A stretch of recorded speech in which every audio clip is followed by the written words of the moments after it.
안녕하세요. 이투스 현수쌤입니다. 오늘 사회문화 2026학년도 7월 학력평가 전문항 해설 바로 들어갈 거예요. 난이도는 6월보다는 확실히 좀 어려웠던 것 같기는 한데 그렇다고 해도 뭐 난이도가 엄청 높다라고 얘기할 정도는 아니었던 것 같은 게 뭐 양적 연구의 탐구 절차 문제도 크게 어렵진 않았던 것 같고 시간을 좀 끄는 문제들이 분명히 나오긴 했습니다. 그러나 그 시간을 끄는 유형의 문제들이 완전히 뭐 새롭게 나오거나 아니면 유형을 변형시켜서 복잡하게 나오거나 그런 게 아니라 말 그대로 그냥 기출문제 수준으로 그냥 나왔기 때문에 기출문제들을 열심히 잘 공부하면서 어느 정도 문제가 대충 어떤 형태로 나오는지 알고 있었고 그 문제를 푸는 법도 대략은 알고 있었던 친구들이라면 크게 어렵진 않았을 것 같아요. 같이 한번 1번부터 금방 한번 해설 진행해 보도록 하겠습니다. 마다가스카르 섬에서 흔히 발견되는 바오밥 나무는 그동안 여러 예술작품의 단골 소재로 등장해 왔는데 이건 예술작품을 사람이 만드니까 이제 사람의 의도가 개입돼서 사회현상이라고 봐주는 게 맞겠죠. 바오밥 나무의 열매는 많은 영양소를 함유하고 있는 데에는 사람의 의도가 개입될 수가 없으니까 자연현상이라고 봐주면 되는 거고 줄기는 섬유를 만드는 데 사용하는 거는 또 인간이 의지를 가지고 하는 활동이니까 사회현상. 릴, 기후변화에 생존할 수 있는 능력이 부족한 게 바오밥 나무의 특징인데 그 바오밥 나무가 이런 특징을 가지고 있고 그런 능력이 부족한 것도 인간이 개입한 건 전혀 아니니까 인간의 의도가 개입될 수가 없어서 자연현상. 바오밥 나무가 멸종위기에 처해 있음을 경고하는 게 누구라고? 연구자들이라고. 이건 이제 연구자들이 인간이 의도를 가지고 하는 활동이니까 사회현상. 사 이렇게 됩니다. 1번 사회현상과 달리 자연현상은 다기법칙이 아니라 존재법칙과 사실법칙을 따르지. 그 자연현상은 사실로서 존재한다 이렇게 기억해야 되니까 사실법칙 아니면 존재법칙으로 바꿔줘야 될 거고요. 2번 니은 자연현상과 달리 사회현상은 인과관계가 불분명하다라고 바꿔줘야지. 그치? 자연현상이 오히려 인과관계가 예외 없이 분명한 거고 사회현상은 불분명한 거니까 위치 바꿔줘도 되겠습니다. 3번 디귿 사회현상과 달리 자연현상은 확실성의 원리가 적용된다. 그렇죠.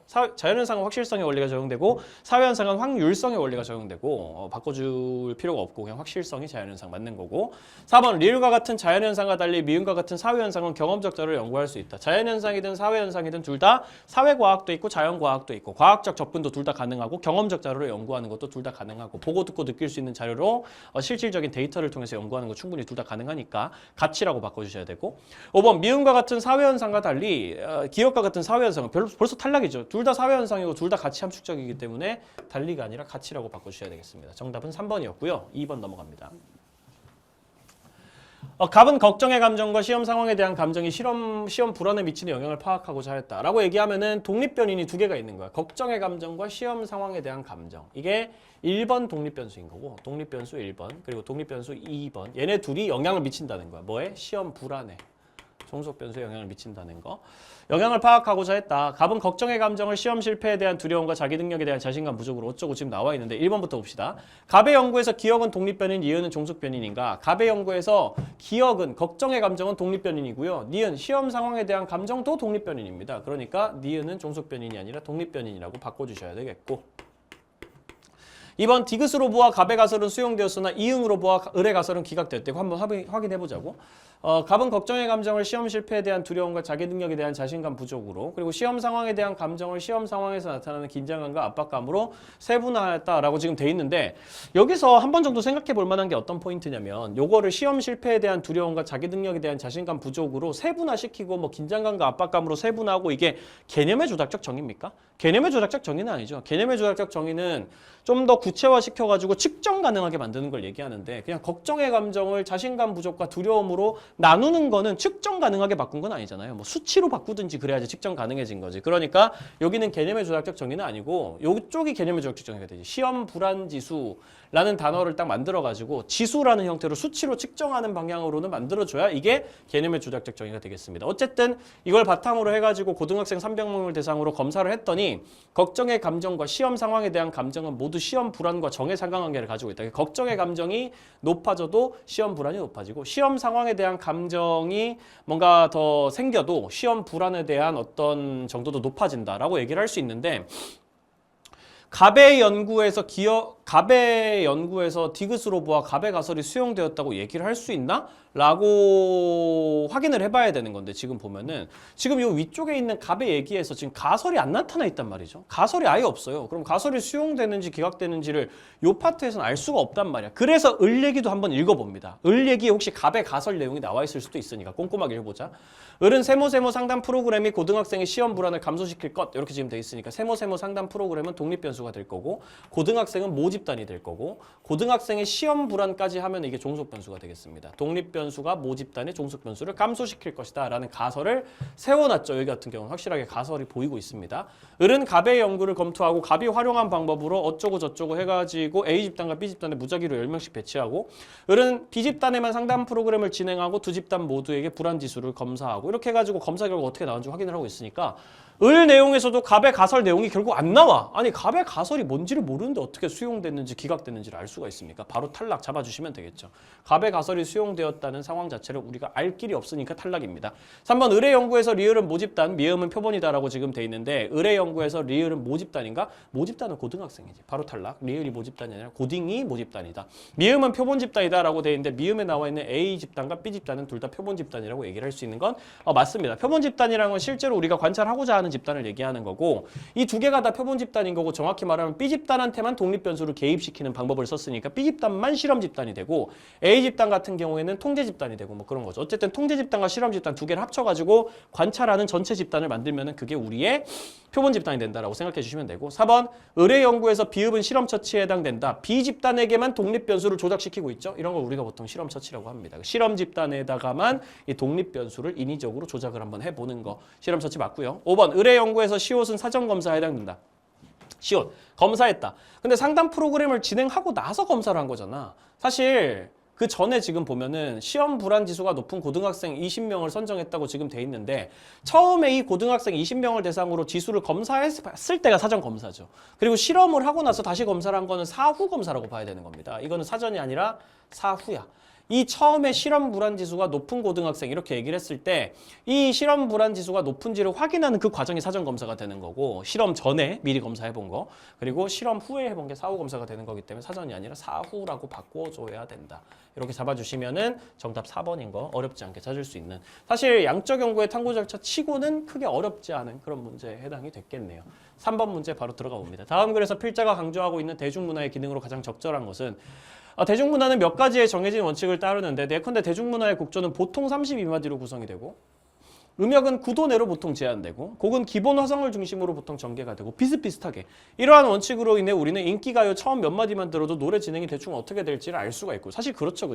그 추측이 맞아떨어지면 또 인기를 좀 얻게 되고 그러니까 드라마나 광고 역시 일정한 패턴에 따라 가지고 원칙에 따라 가지고 유사한 형태로 재생산되고 이렇게 비슷비슷하게 만들어진 문화일수록 대중한테 쉽게 전파가 되고 소위 말하는 영화에서도 뭐 클리셰 이런 것들 있잖아. 우리가 막 클리셰를 욕하지만 막 선수 입장 이런 거 가지고 막 욕하고 막 그러지만 사실 그런 식으로 만들어진 것들이 대중에게 인기가 있으니까 반복해가지고 만들어지는 거겠지? 그러면 여기 나와 있는 대중문화의 기능으로 대표적인 게 뭐냐? 문화가 획일화되고 표준화되고 다 비슷비슷해진다라는 얘기를 지금 하고 있는 거잖아.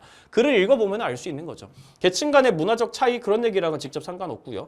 고급 문화에 대해서 대중이 다들 접근할 수 있게 해주는 거랑도 상관이 없고요. 다 비슷비슷해진다라는 게 글의 메인 맥락이니까 성숙한 시민의식, 다원화 이런 거랑도 관련 없고 대중을 뭐 주체적인 문화 생산자로 만들고 뭐 비판할 수 있게 만들고 스스로 문화를 만들 수 있게 만들고 이런 것들이랑도 전혀 상관없기 때문에 정답 1번으로 잡아주시는 게 맞겠습니다. 4번. A에서 C에 대한 설명으로 옳은 것은 A에서 C는 각각 주류, 하위, 반문화 이렇게 돼 있으니까 A, B, C부터 확실히 알아내야 되겠죠. 소셜미디어를 활용하여 소통하는 문화는 처음에는 일부 사람들만 향유하고 있는 걸 우리가 보통 뭐라고 부르죠? 하위 문화라고 부릅니다. A는 하위 문화였고 지금은 거의 모든 사람들의 필수적 소통 방식이 돼요. 거의 모든 사람이 쓰고 있는 걸 우리가 뭐라 부릅니까? 주류 문화라고 부르죠. 한편 소셜미디어를 활용한 소통의 문제점을 지적하는 사람들을 중심으로 소셜미디어를 탈퇴하기 시작했단 말이야. 주류 문화인 소셜미디어를 활용했을 때 소통 문제점이 있으니까 이거 주류 문화를 막 지적하는 사람들이 생긴 거야. 주류 문화 나는 안 쓰고 싶은데 주류 문화 문제점이 많아. 비판하고 저항하고 거부하고 그러는 거지. 이 현상은 소셜미디어를 거부하고 해방되기 위해 가지고 소셜미디어를 사용하지 말자라는 캠페인으로 확대되는데 이건 이제 반문화라고 볼 수 있죠. 주류 문화를 거부하고 저항하고 도전하고 있는 거니까. 그러면 하주반 순서입니다. 모든 C는 A에 해당된다. 모든 반문화는 하위 문화에 해당된다. 우리가 기본적으로 알고 있는 거죠. 반문화는 하위 문화의 한 종류이기 때문에 1번 바로 정답이고요. 2번 반문화와 달리 하위 문화는 문화 다양성 증가에 기여한다. 반문화도 하위 문화이기 때문에 하위 문화는 다 문화 다양성 증가에 기여할 수 있습니다. 그러니까 반문화도 반문화가 아닌 하위 문화도 반문화가 문화 다양성 증가에 기여한다. 하위 문화니까 맞다. 하위 문화가 문화 다양성 증가에 기여한다. 맞는 말이다. 이렇게 봐주시면 되겠죠. 3번 반문화는 주류 문화와 한 사회 내에서 공존할 수 있다. 반문화는 물론 주류 문화를 막 공격하고 막 그러지만 어쨌든 반문화가 주류 문화를 공격하고 말고랑 상관없이 둘이 동시에 공존하는 것 자체는 가능한 거지. 공산주의를 주장하는 사람들, 자본주의를 막 거부하는 사람들이 자본주의 사회 속에서 살아가는 그런 상황이 생길 수가 있기 때문에 4번 B는 A와 C의 총합으로 구성된다. 주류 문화는 하위 문화, 반문화를 더하면 만들어진다. 전혀 말도 안 되는 소리죠. 쌤이 매번 얘기하지만 주류 문화와 하위 문화 완전 별개의 문화라고 생각을 하시면 됩니다. 이걸 합치면 저게 나온다. 이런 식으로 얘기를 할 수는 없다는 거지. 5번 A, B와 달리 C는 하주와 달리 반문화는 해당 문화를 향유하는 구성원의 정체성 강화에 기여한다. 이것도 쌤이 개념 완성 때 엄청 많이 얘기했던 거. 모든 문화는 해당 문화를 향유하는 구성원의 공통의 정체성 형성에 기여합니다. 다만 주류 문화는 대다수 사회 구성원의 정체성 형성에 기여하는 거고 하위 문화는 특정 일부 집단의 구성원의 정체성 형성에 기여하는 거다. 이렇게 잡아주면 되겠죠. 정답은 1번으로 크게 어렵지 않게 풀어봤고요. 여기까지만 해도 문제 난이도들이 전반적으로 쉽다는 거지. 첫 페이지까지만 해도. 5번 문제도 크게 어렵지 않았어.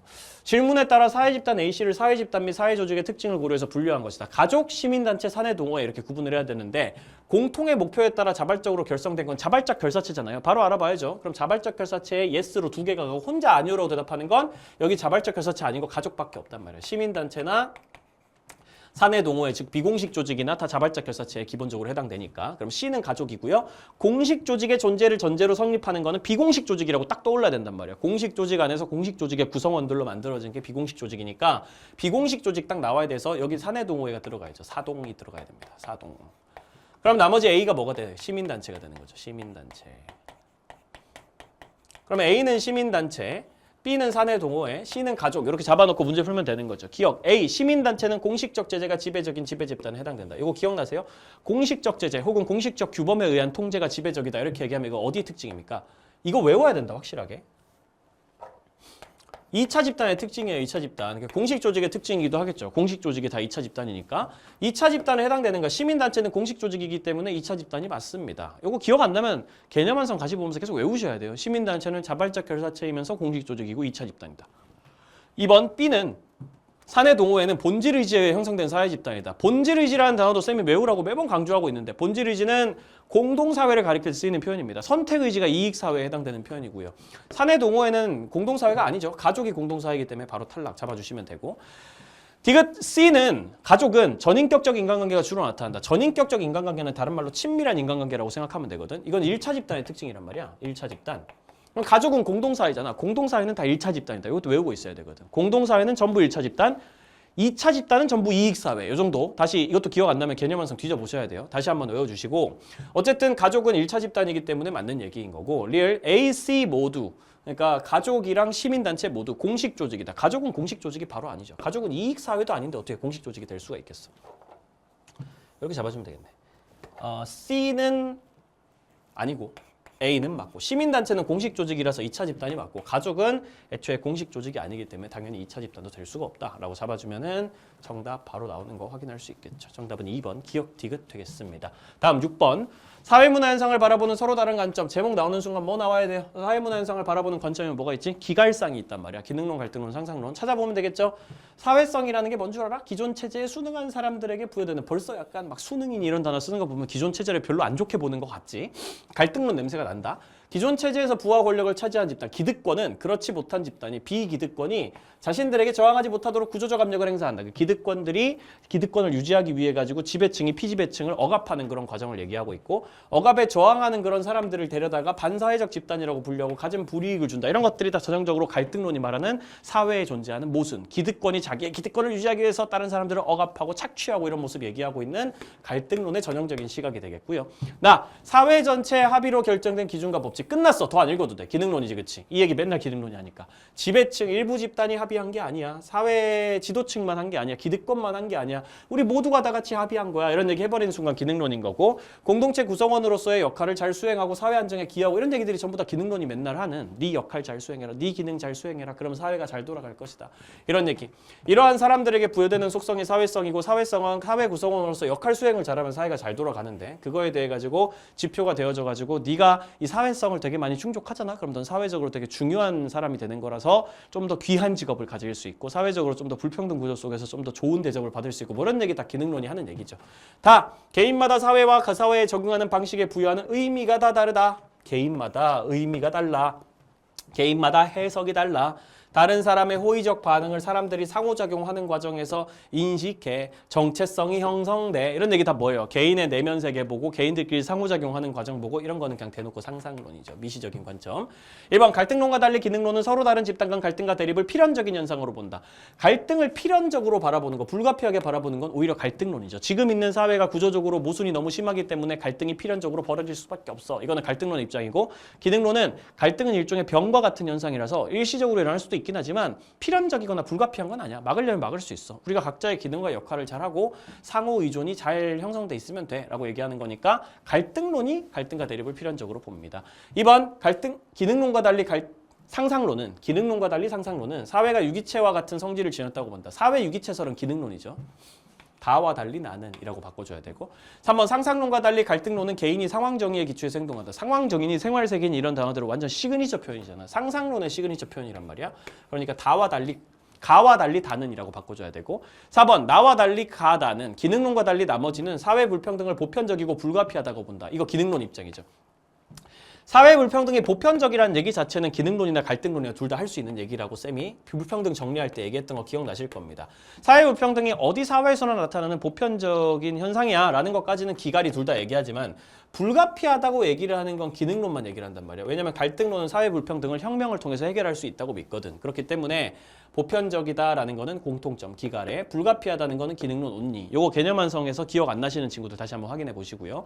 어쨌든 이거는 기능론, 보편적이라는 건 기능론, 갈등론의 입장. 불가피는 기능론만 되기 때문에 이 문장 전체를 보면 기능론에만 해당되는 선지라서 나는 다와 달리 뭐 이런 식으로 바꿔줘야 되는 얘기 되겠습니다. 나와 달리라고 하면 안 돼. 확실한 거. 기능론이 아니라고 하면 안 돼. 5번.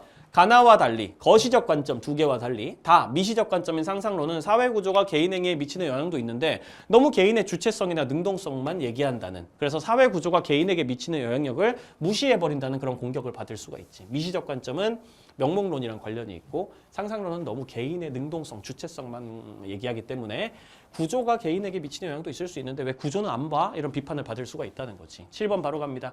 땡땡고등학교 재학생 진로 한마당 우수 사례 나의 오늘 그리고 내일. 내가 이런 문제 나오면 어떻게 풀라고 쌤이 딱 지시를 해주죠. 사실 타임어택 3주차에서 바로 쌤이 얘기를 해줬던 건데 이런 식의 문제가 나오면 이렇게 풀라는 거.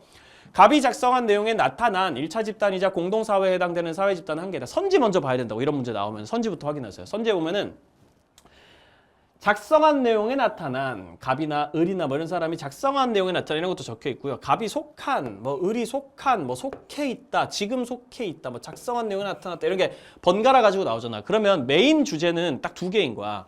어떤 사람이 어떤 집단에 속해 있는가. 두 번째, 어떤 사람이 어떤 집단에 해당되는 내용을 적었는가 이런 내용들. 그러니까 여기에 어떤 집단들이 적혀 있는가, 그리고 그 집단에 어떤 사람들이 실제로 속해 있는가, 이게 중요하단 말이지. 그럼 두 가지를 정리하자고. 적혀 있는 것도 다 적어, 그리고 속해 있는 것도 다 적을 거야. 이런 식으로 정리하자고. 밑줄을 일단 다 끄을 건데 나타나 있는 거는 그 중에 누군가 속해 있는 집단이 있다면 거기 위에다 사람 이름을 적다고. 이런 식으로 땡땡고등학교, 이거 제목부터 봐야 된다. 제목 안 보면 문제 틀려요.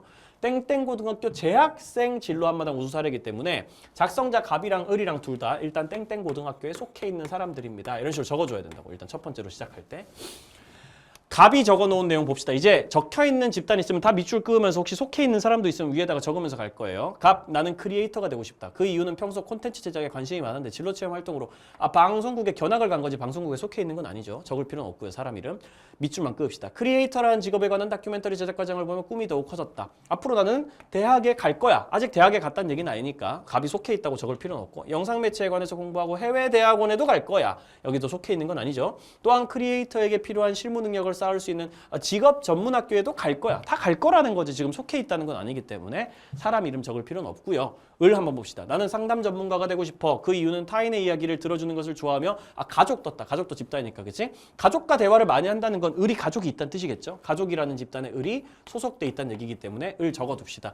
현재 갑과 함께 상담협회 청소년 회원으로 활동하고 있기 때문에 갑이랑 을이 둘 다 상담협회에 들어가 있구나라는 것도 확인을 해줄 수가 있고요. 상담 분야에 더욱 관심이 생겼어. 앞으로 나는 진로체험지원센터라는 것도 집단일 텐데 이 집단 같은 경우에는 내가 속해 있는 건 아니기 때문에, 을이 속해 있는 건 아니니까 적을 필요는 없고, 주관하는 프로그램에 참여해서 상담 전문가 역할을 알아보고 대학교에도 갈 거거든. 아직 속해 있는 건 아니고, 군대에도 갈 거거든. 아직 속해 있는 건 아니고, 병역 의무를 마친 뒤에 진학할지 말지 이런 생각을 좀 하고 있다라고 하면은 집단에 일단 보이는 거 다 밑줄 그었고 사람들 누가 속해 있는지도 다 적어놨습니다. 1번. 갑이 작성한 내용에 나타난 1차 집단이자 공동사회에 해당하는 사회 집단은 한 개이다. 갑이 작성한 내용에 1차 집단이 있나? 방송국, 대학, 해외대학원, 직업전문학교 1차 집단 하나도 없고 공동사회도 하나도 없어. 싹 다 2차 집단이고 싹 다 이익사회야. 바로 탈락. 집단은 없다. 2번 갑과 달리 을은 성취지위에 따른 역할 갈등을 경험했다. 이건 이제 집단이랑 상관없이 그냥 알아봐야 되겠죠. 을은 역할 갈등을 겪은 적이 있나? 을 얘기 한번 쭈루룩 한번 보자. 뭐 이야기 들어주는 걸 좋아하고 가족과 대화를 많이 하고 갈등 자체가 없네. 여기는 진로 취업 재연센서에서 어쩌고저쩌고 또한 대학에 가서 심리학을 어쩌고저쩌고 진학할지 깊이 고민이라는 게 있는데 이 고민이 뭐야? 병역 의무를 마친 후에 진학할지 아니면 대학에 가서 심리학 공부하다가 군대에 갈지 이거 진로 고민이잖아. 진로 고민은 대표적으로 역할 갈등이 아닌 케이스에 해당되기 때문에 을은 역할 갈등을 경험한 적 없음. 바로 날려주면 되죠. 3번 을과 달리 갑은 비공식 조직에 속해 있다. 여기 지금 비공식 조직 혹시 있었나? 여기 고등학교 비공식 조직 아니고 방송국, 대학교, 해외대학원, 직업전문학교 하나도 비공식 조직 아니고 상담협회, 가족, 진로체험 지원센터, 대학, 군대 비공식 조직이 없어. 이 글 전체에 하나도 없단 말이야. 그렇기 때문에 비공식 조직에 속해 있을 리도 없고요. 4번 갑이 속한 이익사회 개수는 한번 체크해볼까? 갑이 속한 이익사회 찾아야 된다. 공동사회 말고. 갑이 속한 게 고등학교랑 상담협회밖에 없는데 이거 둘 다 공동사회는 아니야. 스르륵 만들어진 건 아니고 인위적으로 뭉쳐가지고 만들어진 거니까 고등학교도 상담협회도 둘 다 이익사회라서 2개 이렇게 되고 을이 속한 2차적 사회화 기관 한번 찾아볼까? 2차적 사회화 기관이면 뭐만 아니면 돼. 갓도지만 아니면 된다고. 가족, 또래 집단, 지역사회만 아니면 다 2차적 사회화 기관이라고 생각해도 무방하단 말이지. 고등학교 2차적 사회화 기관이고 가족은 1차적 사회화 기관이고 상담협회는 2차적 사회화 기관이니까 을이 속한 2차적 사회화 기관 개수도 2개네. 그럼 2개 같다. 4번 정답. 5번 갑이 작성한 내용에 나타난 공식적 사회화 기관의 개수. 교육을 하기 위해 가지고 만들어진 집단 찾아보면 되겠죠. 방송국은 아니고요. 대학은 교육 위해서 만들어진 거고 해외대학원도 맞고 직업전문학교도 다 교육 위해서 만들어진 거니까 3개 되겠고 을이 작성한 내용에 나타난 이익사회의 개수 가족 빼고 나머지가 다 이익사회지. 그치? 가족 빼고 하나, 둘, 셋, 넷 찾아내면 되는 거기 때문에 4개라서 3개와 4개는 다르다. 이렇게 정리해주면은 정답 4번 되는 거 확인할 수가 있습니다. 이것도 사실 이런 형태로 나오는 문제 치고는 엄청 어려운 편은 아니었다라고 말씀드릴 수 있을 것 같아요. 다음 8번. 그래도 시간은 조금 걸리긴 하겠죠. 근데 이렇게 정리하는 거 항상 익숙해지셔야 된다는 거지. 8번 밑줄 친 기억 시옷에 대한 설명으로 옳은 것은 배트와 공을 사용하는 경기인 크리켓. 기억과 달리 미음은 물질 문화이다. 크리켓도 물질 문화가 아니고요. 크리켓에 쓰는 뭐 배트를 얘기한다면 이 배트는 물질 문화겠지만 크리켓이라는 건 일종의 스포츠 장르를 얘기하는 거잖아. 이거 자체로는 물질이나 그 물질을 만드는 기술이 아니기 때문에 비물질 문화고 미음 같은 경우에는 어디 있어? 미음 신문제라고 돼 있는데 이것도 당연히 비물질 문화지. 그러니까 둘 다 비물질 문화라서 기억도 미음도 비물질 문화다. 이런 식으로 바꿔주셔야 되겠습니다. 2번 니은 시옷은 모두 좁은 의미의 문화에 해당된다라고 돼 있는데 여가 문화라는 거에 뭐 우열을 나누는 그런 좁은 의미의 의미 전혀 들어가 있지 않고요. 시옷에 나와 있는 거 크리켓은 땡땡국의 문화와도 잘 맞는다. 다른 신분 간 신체 접촉을 피하는 게 당연하게 생각하는 문화라는 게 땡땡국에 있다라고 적혀있는데 그거 가리키는 건데 그것도 딱히 우월하다 열등하다 이런 얘기가 아니라 그냥 사람들이 생활 양식을 그렇게 가져간다라는 얘기니까 이것도 마찬가지로 둘 다 넓은 의미의 문화라고 잡아주셔야 되겠습니다. 3번 디귿은 문화가 고정된 것이 아니라 지속적으로 변화하는 것임을 보여준다. 이러면 변동성 얘기하는 건데 과연 디귿의 문화가 바뀌는 모습이 나와 있는가? 땡땡국에서 크리켓의 인기가 많은 이유는 정치 문화와 관련이 있어. 이러면 그냥 총체성밖에 없지. 그냥 스포츠 인기가 많은 이유는 정치 문화랑 관련이 있어. 이렇게 얘기하면 서로 다른 문화 요소들끼리 관련이 있다는 얘기만 하는 거기 때문에 그냥 총체성에만 해당되지 변동성이랑은 상관없고요. 문화가 바뀌는 모습은 없고요. 4번 리을은 문화지체의 사례에 해당된다라고 되어 있는데 문화지체가 뭡니까? 물질 문화는 빠르게 발전하는데 비물질 문화가 그걸 못 따라서 빌빌대가지고 그 과정에서 생기는 거. 예를 들면 스마트폰 몰카 범죄라든지 스마트폰 기술은 이렇게 발달하는데 제도나 규제나 사람들의 의식 수준이 못 따라가가지고 이만큼 차이 때문에 발생하는 범죄 뭐 이런 것들을 문화지체라고 부르는 건데 여기 나와 있는 게 지금 물질 문화랑 비물질 문화의 발전 속도 차이 때문에 나타나는 현상이 맞냐는 거지. 정치적 갈등이 있는 국가와 경기가 열리면 땡땡국 국민은 평소보다 단결해서 자국팀. 이거 인도거든? 크리켓 되게 좋아하는 나라가 인도야. 인도 사람들이 정치적 갈등이 있는 나라가 누구냐면 파키스탄이야. 인도랑. 파키스탄이랑 크리켓 경기가 열리면 평소보다 단결을 해가지고 자국팀 응원하고 이런 거는 뭐야 사실. 내 집단, 외집단 관련해가지고 할 수 있는 얘기지. 내 집단, 외집단이 밖에 나타나면은 나랑 적대나 경쟁 의식이 있는 다른 나라가 나타나면은 평소보다 더 강력하게 뭉쳐가지고 내 집단 의식이 강해진다 이런 얘기지. 문화 지체랑은 전혀 상관이 없죠. 뭐 물질 문화랑 비물질 문화의 발전 속도 차이 이런 거랑 아예 상관이 없기 때문에 탈락. 5번 비읍에는 문화의 공유성이 부각되어 있다. 땡땡국 국민은 서로 다른 신분과 신체 접촉을 피하는 거 당연하게 여긴다. 이러면 공유성이지. 사람들이 다 같이 그 문화를 공유하고 있기 때문에 이런 행동을 보면 당연하다라고 생각을 하게 되는 거겠지. 자, 9번입니다. 사실 9번을 쌤이 이걸 정답을 순간적으로 잘못 보고 살짝 잘못 찍어가지고 쌤이 지금 다시 해설을 하고 있는데 쌤은 개인적으로 이 문제가 조금 의문이야. 이게 개인과 사회의 관계를 바라보는 필자의 관점이면은 이게 명목론이랑 실제론으로 지금 판단을 하고 바로 들어가 보면 되잖아.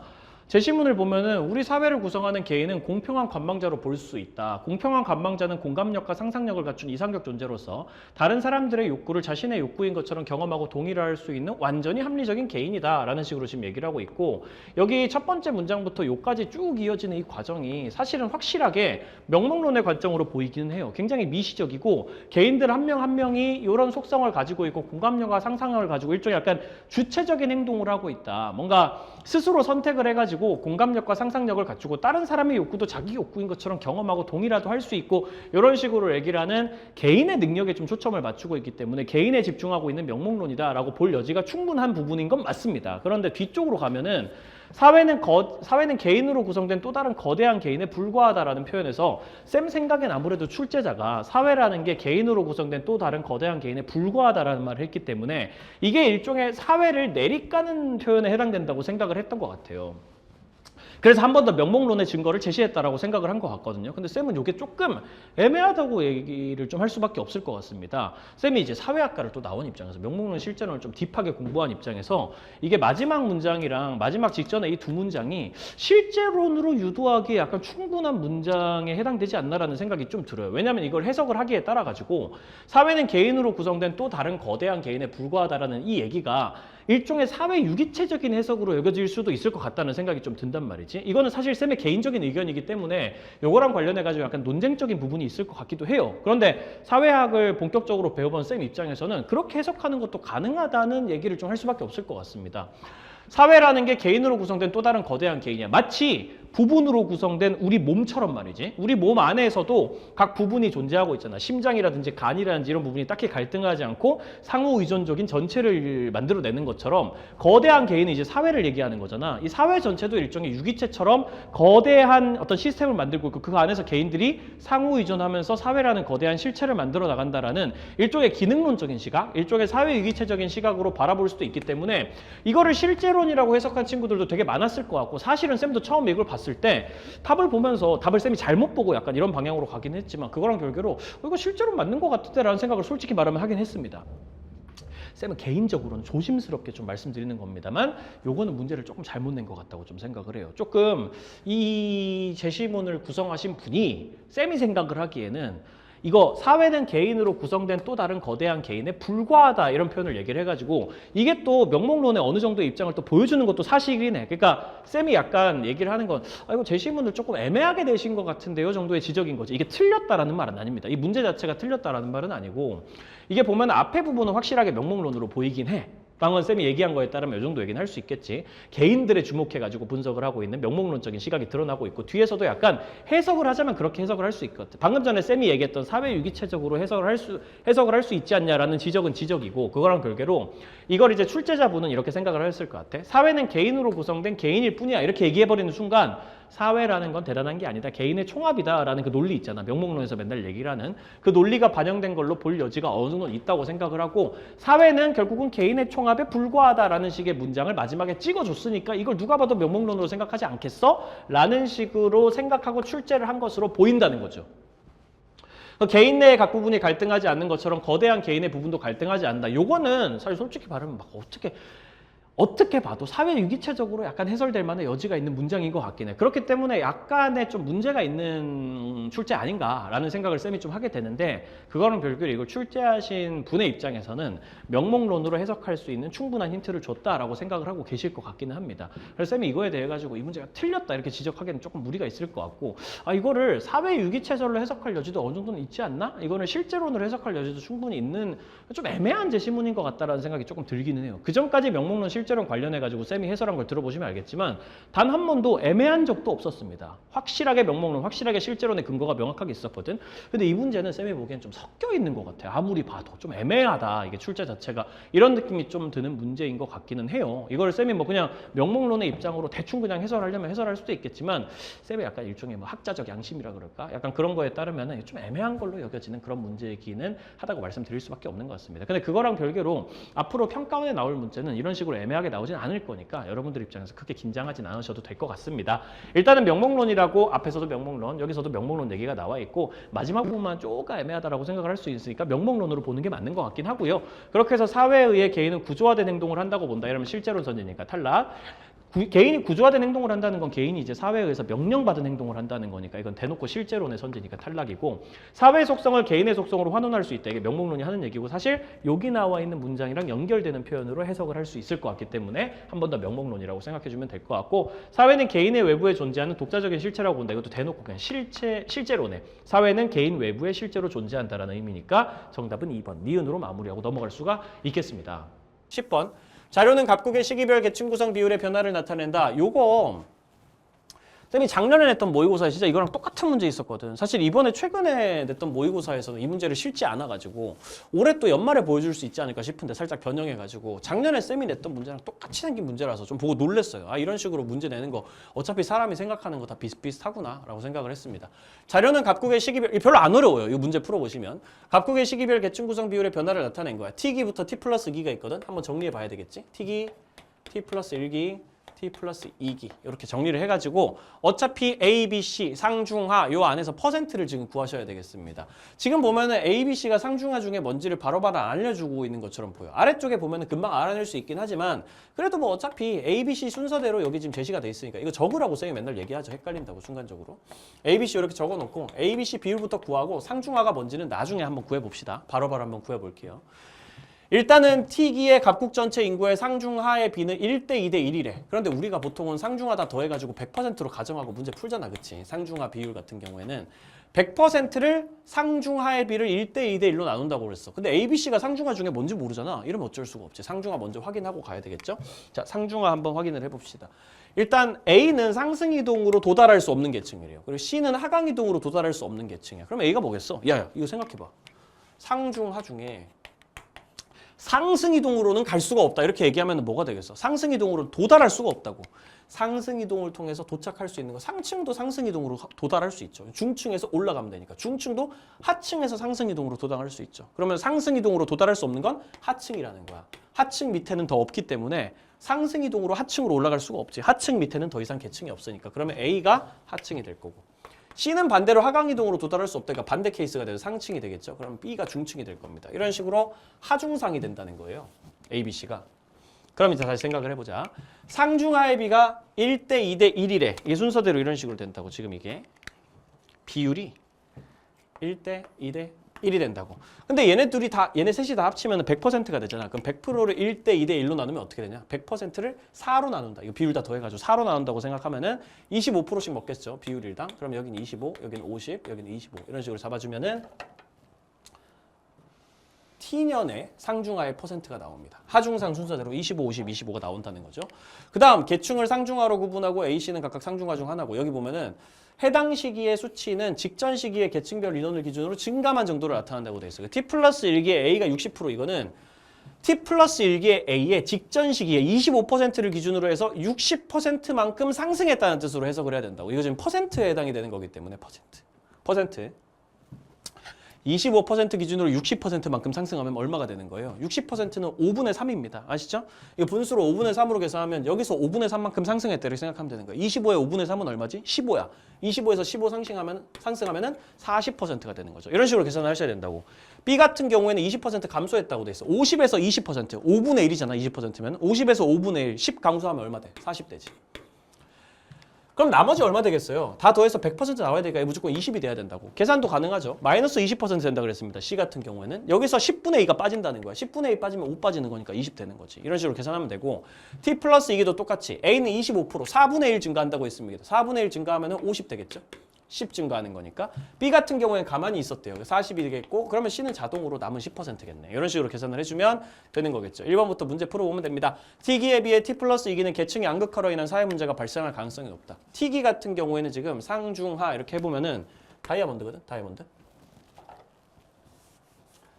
인구를 구조를 계산을 해보면 여긴 다이아몬드가 되고 여기 같은 경우는 상중하 이렇게 가는데 20, 40, 40이면 조금 애매하죠. 그렇죠? 그럼 뭐 중층이 제일 높다라고 보기도 좀 그렇고 피라미드라고 보기도 그렇고 이건 좀 이상해요. 이건 좀 이상한 계층 구조고 T 플러스 2 같은 경우에는 10, 40, 50 이렇게 되기 때문에 피라미드란 말이야. 그럼 다이아몬드에 비해 피라미드는 계층 양극화로 인한 사회 문제가 발생할 가능성이 작다? 에이, 다이아몬드가 그런 가능성이 제일 적지. 양극화라는 건 중층 비율이 적을 때 발생하는 현상이기 때문에 중층 비율이 1등인 T기의 그런 가능성이 제일 낮겠죠. 그러니까 T기랑 T 플러스 2기랑 위치 바꿔줘야 되겠습니다. 2번 T 플러스 1기와 달리 T기는 중층 비율이 상층 비율의 2배이다. T기 같은 경우에는 중층 비율이 상층 비율의 2배인 거 맞죠? 그럼 T 플러스 1기는 아니어야 되나? T 플러스 1기도 똑같은데? 중층이 상층의 2배야. 중층이 상층의 2배. 둘 다 중층이 상층의 2배다. 3번 T 플러스 1기의 중층의 비율은 T 플러스 2기의 상층 비율의 절반이다. T 플러스 1기의 중층 비율은 40%. T 플러스 2기의 상층 비율은 10%. 그럼 절반이 아닌 게 아니죠. 완전 상관없는 얘기를 하고 있죠. 절반이랑 전혀 상관이 없죠. 4번 T 플러스 2기와 달리 T 플러스 1기는 피라미드형 계층 구조. T 플러스 1기 피라미드형이라고 보기 좀 어렵고 이거. 애초에 T 플러스 2기가 피라미드형이잖아. T 플러스 2기와 달리라고 하면 안 되지. 피라미드형. 오히려 피라미드형은 T 플러스 2기다. 5번 T기 T 플러스 2기 중에 하층의 비율이 가장 높은 거 T 플러스 2기다. 하층 비율 25%, 40%, 50%로 T 플러스 2기에 가장 높은 거 맞습니다. 정답 5번으로 어렵지 않게 찾아낼 수 있겠습니다. 11번 넘어가죠.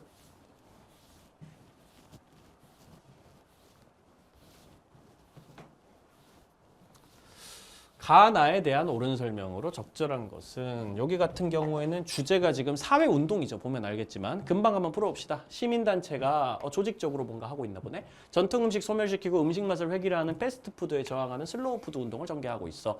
전 세계 곳곳에 지역별 협회를 구성하고 막 조직적으로 집단적으로 움직이고 있는 사회운동 맞는 것 같아. 그치?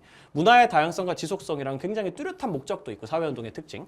지속가능 발전, 공정무역 활성화 이런 식으로 구체적인 활동 계획도 있고 활동 범위를 넓히고 있으니까 아마 지속적으로 움직이고 있다는 얘기도 지속성이란 표현까지도 얘기를 하고 있으니까 오케이 지속적인 운동을 하고 있다라고 해석해서 누가 봐도 사회운동이야. 체계적인 조직을 바탕으로 한 사회운동 맞지? 니은 나에는 특정 목표를 바탕으로 한 다수의 행동이 나타난다. 회사가 공모전에서 특정 집단에 대한 혐오가 담긴 작품을 당선시켜 독자들로부터 비판을 받고 막 그러니까 인권단체가 다수가 그지? 조직적으로 해당 회사의 모든 작품에 대한 불매운동을 하고 해당 작품의 공모전 탈락과 게시 삭제를 요구하고 그런 집회를 매주 지속적으로 하고 있고 특정 목표를 가지고 있지 그치? 이런 행동을 취소시키겠다. 그러니까 특정 집단에 대한 혐오라는 것을 한번 없애보겠다. 이런 구체적인 목표를 가지고 있다는 거 누구나 알 수 있고요. 다수가 행동하고 있는 것도 맞으니까 니은 선지 맞는 거고. 지금 나와 달리 가해는 일시적이고 즉흥적인 다수의 행동. 이거 일시적이고 즉흥적인가? 전혀 그렇지 않아. 굉장히 조직적이고 계획적인 행동이란 말이야. 그렇기 때문에 가해에 있는 거 일시적이고 즉흥적이라고 할 수 없고요. 리얼 가나에는 모두 사회체계의 전면적인 변혁을 추구하는 이거 혁명이잖아요. 혁명적 사회운동인가?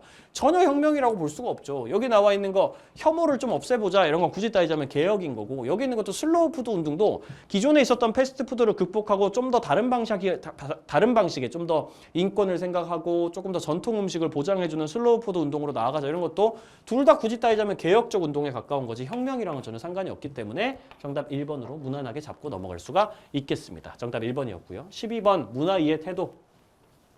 문화이해 태도는 아래쪽에 안 적어줘도 알고 있죠. 사대주의, 자문화 중심주의, 상대주의 이렇게 나옵니다. 이런 식으로 문제 나오면 조금 조심하셔야 돼요. 문화를 이해의 대상이 아닌 평가의 대상으로 보는 거 이렇게 나와 있는데 요거 잘 봐. 예, 아니요 중 같은 답을 할 수 있는 것끼리 점선으로 묶은 거야. 무조건 yes를 대답하는 애들을 묶어놓은 게 아니라 같은 대답을 얘네 둘이 같이 yes라고 할 수도 있고 같이 아니요라고 할 수도 있다라고 생각을 해주셔야 되는 거죠. 그냥 같은 답을 할 수 있는 애들. 다른 말로 얘기하면은 예, 아니요에 대한 답변으로 구분할 수 없는 애들을 묶어놨다라고 생각을 해주시면 되겠습니다.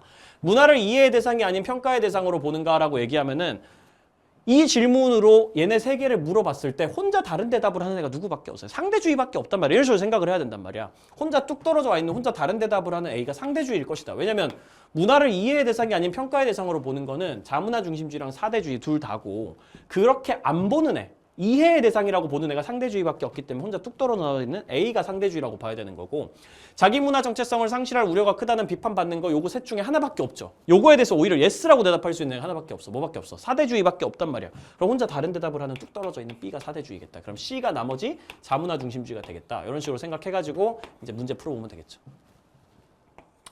A. 상대주의에 비해서 자문화 중심주의는 타문화와의 마찰을 초래할 가능성이 높다. 바로 정답. 자문화 중심주의는 우리가 짱이고 니넨 다 열등해 이런 거니까 다른 문화랑 갈등을 초래할 가능성이 굉장히 높겠죠. 2번. B와 달리 A는 사대주의와 달리 상대주의는 문화 다양성 보존을 저해하지 않죠. 오히려 문화 다양성 보존을 굉장히 높여준다는 상대주의의 장점이 있습니다. 3번. 사대주의에 비해 자문화 중심주의는 선진 문물 수용에 적극적이다. 오히려 사대주의가 다른 문화를 우월하다고 보고 선진, 더 뛰어난 문물을 받아들이는 거에 적극적이고 3번. 자문화 중심주의와 달리 상대주의는 자기 문화만의 가치를 중시한다. 자기 문화만의 가치를 중시하는 거 아니냐, 상대주의가. 오히려 자기 문화만 중시한다라고 하는 건 자문화 중심주의에 해당이 되는 거고 상대주의는 니도 가치 있고 나도 가치 있어. 각자의 고유한 가치가 있다는 걸 인정하자. 이런 입장. 너도 옳고 나도 옳아. 이런 느낌이죠. 5번. A와 C 같은 경우 상대주의, 자문화 중심주의와 달리 사대주의는 국수주의로 변질될 가능성이 높다. 국수주의로 가거나 제국주의로 갈 가능성이 높은 건 오히려 자문화 중심주의이기 때문에 A, B와 달리 C는 그럴 가능성이 높다. 이런 식으로 바꿔주시는 게 맞겠습니다. 그렇게 해서 12번 문제도 다 풀어봤고요. 12번 넘어가고 13번 관료제, 탈관료제 문제죠. 여기까지도 사실 뭐 개념적으로 크게 어려운 부분은 없다. 관료제, 탈관료제 문제. A, B의 일반적인 특징에 대한 설명으로 옳은 것은 각각 관료제와 탈관료제 중 하나다. 그린 테이프는 A에 적용되는 규칙과 절차의 순기능을 강조한 개념으로 규칙과 절차의 지나친 강조로 인한 역기능을 지칭하는 레드 테이프의 상대적 개념이다. 레드 테이프란 단어를 외우고 있어야 되는 것도 아니고 그냥 규칙과 절차를 너무너무 지나치게 강조하는 건 관료제, 탈관료제 중에 뭐야? 관료제란 말이야. 아무래도 문서화된 규칙과 절차에 따라서 업무가 반드시 진행되는데 좀 빡빡하고 약간 융통성 없고 그런 느낌 나는 건 항상 관료제란 말이야. 이처럼 규칙과 절차의 적용으로 양면성을 지니는 게 관료제라는 거지. 그러니까 관료제가 규칙과 절차를 굉장히 빡빡하게 적용해서 매뉴얼만 따라가 이렇게 얘기를 하기 때문에 규칙과 절차의 순기능으로 그린 테이프도 나타나고 좀 부작용으로 레드 테이프도 나타나고 이렇게 얘기를 하는 거예요. 참고로 그린 테이프는 규칙과 절차만 따라가다 보니까 아주 깔끔하게 물건들이 크게 문제 없이 하자 없이 잘 뽑혀 나온다 이런 얘기를 하는 거고 레드 테이프는 너무 오래 걸린다. 규칙과 절차만 너무 미친 듯이 강조하다 보니까 너무 약간 비효율적이고 융통성 없는 면도 생긴다. 이런 걸 강조하는 개념이라고 알고 계시면 되고요. B는 당연히 탈관료제겠지. 규칙과 절차를 좀 유연하게 적용하고 구성원이 재량적으로 재량권을 좀 받아가지고 알아서 적용할 수 있게 해주는 거. 그러면 A가 관료제, B가 탈관료제. 관료제와 달리 탈관료제는 구성원의 권한과 책임이 분명하다. 관료제가 상대적으로 권한과 책임이 훨씬 분명하지. 왜냐하면 분업이라는 건 둘 다 하는 거지만 둘 다 공식 조직의 운영 원리니까 분업은 둘 다 하지만 관료제가 이 분업을 훨씬 더 세분화, 전문화 시켜가지고 하거든. 그러니까 권한과 책임이 훨씬 분명한 게 관료제 쪽이야. 탈관료제보다는. 이번 관료제에 비해 탈관료제는 과업 수행의 예측 가능성이 높다. 탈관료제는 과업 수행의 예측 가능성이 오히려 떨어지고 관료제가 과업 수행의 예측 가능성이 좀 더 높습니다. 왜냐하면 관료제는 철저하게 매뉴얼만 따라가라 그러거든. 정해져 있는 업무와 절차를 지켜야 되는 게 관료제이기 때문에 앞으로 과업이 어떻게 수행될지 예측하는 것도 상대적으로 예측하기가 쉬운 게 관료제라고. 어차피 규칙을 따라갈 거니까. 탈관료제는 구성원의 재량권에 맡기니까 예측 가능성이 좀 떨어져요. 예측한 대로 안 갈 수가 있습니다. 3번 탈관료제와 달리 관료제는 하향식 의사결정 방식이 지배적이다. 위에서 아래로 내리 찍는 의사결정 방식, 굉장히 권위적이고 수직적인 의사결정 방식이 주로 관료제에서 이루어지는 게 맞죠. 탈관료제는 상대적으로 상향식 의사결정 혹은 쌍방향식 의사결정이 이루어지는 것이고 민주적인. 4번 탈관료제에 비해 관료제는 업무체계 표준화와 세부화 정도가 높지. 업무체계를 굉장히 표준화시키고 매뉴얼화시키고 세분화된 분업 시스템을 만들어 나오고 그거는 관료제의 특징이기 때문에 높다라고 해야 되고 5번 관료제는 능력에 따른 보상을 아니지. 관료제는 정확히 말하면은 연공서열이라고 부르는 거, 짬밥이라고 부르는 거, 경력에 따른 보상을 하고 탈관료제가 상대적으로 능력에 따른 보상을 하니까 위치 바꿔주셔야 된다라는 걸로 마무리할 수 있겠습니다. 정답은 3번이었고요. 다음 14번. 14번 문제도 슬쩍 선지 보시면 아시겠지만 이거는 사회적 소수자 관련 문제인 거 금방 알 수가 있죠. 이달의 책 땡땡땡 다수의 땡땡족이 통치하던 국가에서 막 길게 적혀 있는데 이건 어쩔 수 없어. 선지 보고 이런 내용이 실제로 여기 나와 있는지 확인을 해봐야 되는 거야. 갑과 달리 을은 수적인 열쇠로 인해 차별받았다. 일단 을부터 한번 볼까요? 수적인 열쇠로 차별받는 거 맞는지. 소설 속 을과 병의 근데 참고로 쌤이 이거 문제 풀다가 종종 얘기하는 건데 사회적 소수자가 문제로 나왔는데 수적인 열쇠로 차별받았다 이런 표현이 정답으로 나올 일이 거의 없어. 왜냐면 사회 문화의 개념 속에서 사회적 소수자들은 보통 수적 열쇠로 차별받는 게 아니거든. 권력의 열쇠로 인해서 차별받는 거거든. 힘이 약해서 차별받는 거지 숫자가 약해서 무조건 차별받는다면 숫자가 적은 사람이 무조건 사회적 소수자가 돼야 되는데 우리 알잖아요. 다수인데도 사회적 소수자가 되는 경우 알고 있잖아. 그렇기 때문에 수적인 열쇠로 차별받았다라는 게 사실 정답으로 나올 일이 거의 없다고 보면 돼. 그렇기 때문에 이거 사실 안 보고 X로 넘어가도 되는데 확인 한번 해봅시다. 을 같은 경우에는 지금 후천적 장애로 인한 사회적 차별로 학업을 포기했다. 뭐 이런 식으로 지금 돼 있단 말이죠. 남성 중심 사회에서 여성이라는 이유만으로 유리천장에 부딪혀 승진하지 못했던 병의 얘기도 있고요. 여성이라는 이유로 차별당한 사람도 있고 후천적인 장애로 차별당한 사람도 있고 뭐 그런 얘기가 지금 나와 있죠. 을 같은 경우에는 지금 이게 그 수적인 열쇠로 인해 가지고 차별받았다라고 얘기를 하려면은 후천적 장애가 있는 사람들이 구체적으로 사람 숫자가 적어가지고 차별받았다라는 의미가 이 글 속에 표현돼 있어야 되는데 딱히 그런 얘기는 없단 말이야. 숫자가 적어서 그런 얘기는 없고 사회적 소수자의 기본적인 특징이 아까 뭐라 그랬어? 권력의 열쇠라고 얘기를 했었잖아. 힘이 약해서 차별받았다라는 식으로 기억을 해줘야 된다는 거. 갑 같은 경우에도 한번 확인을 해볼까요? 갑 같은 경우에는 소수민족이라는 이유로 차별을 받았다라고 적혀 있단 말이지. 만약에 수적인 열쇠로 차별받았다라는 게 실제로 문제로 나올 거라면은 오히려 갑이 얘기가 나오는 게 맞지. 갑과 달리라고 표현하는 게 굉장히 명확하게 틀렸다라고 봐야 되겠죠. 굳이 수적인 열쇠 얘기를 하려면 소수민족이라는 이유로 숫자가 적어가지고 차별받았다라는 식으로 얘기가 나올 수 있는 건 갑입니다. 그런데 사실 이것도 엄밀히 따지면, 진짜 엄밀히 따지면 소수민족이라는 이유로 차별받았다는 게 사람 수가 적어서 그 자체로 차별받았다라기보다는 소수민족인데 힘까지 없으니까 권력의 열쇠까지 있으니까 차별을 당한 거란 말이지. 그래서 엄밀히 말하면 수적인 열쇠로 차별받았다는 표현 자체도 좀 애매하고 굳이 그렇게 표현하자면 갑과 을의 위치를 바꿔줘야 된다. 이런 식으로 해석하는 게 맞겠어요. 이번 을과 달리 병은 귀속적 특성으로 인해 차별받았다. 귀속적 특성이란 게 뭐야? 태어날 때 가지고 태어나는 선천적인 특성 얘기하는 건데 병 같은 경우에는 맞나? 병 같은 경우에는 여성이라는 이유로 지금 차별을 받은 거란 말이야. 을 같은 경우에 차별받았지? 후천적 장애 이러면 이제 귀속적 특성은 아닌 거잖아요. 선천적인 건 아니니까. 그러면 을과 달리 병은 귀속적 특성으로 차별받았다 그러면 병 같은 경우에는 여성이라는 이유 귀속적 특성으로 차별받은 게 맞고 을은 후천적이니까 후천적인 속성으로 차별받은 거라서 오케이.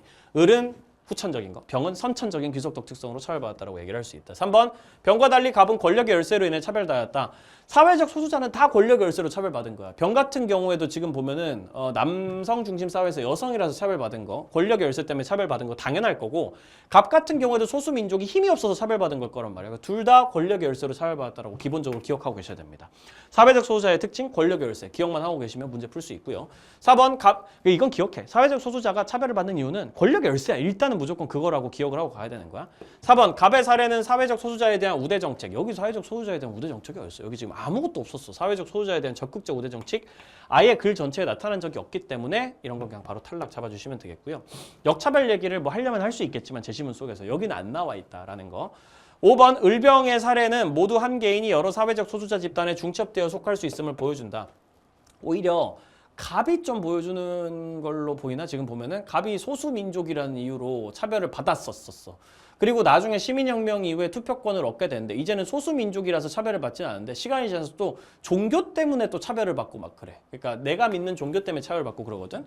그러니까 여기서는 또 소수민족이었다가 시간이 지나면서 종교 때문에 차별받았다가 이런 식으로 여기 사회적 소수자였다가 저기도 사회적 소수자였다가 이런 식으로 막 여기서 중첩되고 여기서 소수자 집단이었던 게 다른 곳에서 또 다른 소수자 집단이 되고 이런 식으로 이 소수자에 속해 있던 사람이 이제는 더 이상 소수자가 아닌데 여기서 또 다른 소수자 집단에 속하고 이런 식으로 막 중첩되는 모습 그런 것들은 오히려 굳이 따지면 갑이 보여주는 거에 좀 더 가깝다라고 얘기를 할 수 있고 을병은 지금 각각 후천적 장애 여성이라는 하나씩에 해당되는 사회적 소수자에만 해당이 되기 때문에 딱히 을병은 그런 모습을 보여주지 않는다. 굳이 따지자면 갑이 조금 가깝지 않나라는 식으로 얘기를 할 수 있겠습니다. 정답은 2번에 해당되겠고요. 15번 또 도표 통계 문제죠. 각국의 사회보장제도 A, B로만 구성되고 A, B는 우리나라 사회보장제도와 동일하고 A, B는 모두 금전적지를 원칙으로 하니까 사회보험 아니면 공공부조 둘 중에 하나겠네. 소득 재보험 효과는 B가 A보다 크다고 했으니까 사회보험 공공부조 중에 소득 재보험 효과가 더 큰 건 공공부조고 더 작은 게 사회보험이니까 A는 사회보험, B는 공공부조로 정리할 수 있겠네요. 표는 각국의 전체 인구 중에 A, B 수급자와 비수급자 비율과 시기에 따른 비율 차이를 나타낸 거니까 이거 보면은 딱 각 봐도 T년의 A, B 수급자 벤 다이어그램 그릴 수 있겠다는 생각 들 수 있겠습니다. 그럼 이제부터 한번 그려보는 거지. T년과 연도가 총 3개가 있잖아. T년과 T 플러스 30년과 T 플러스 60년 이렇게 3개가 있으니까 한번 벤 다이어그램을 한번 잘 그려서 정리를 한번 해봅시다. 정리를 잘 한번 해보자고.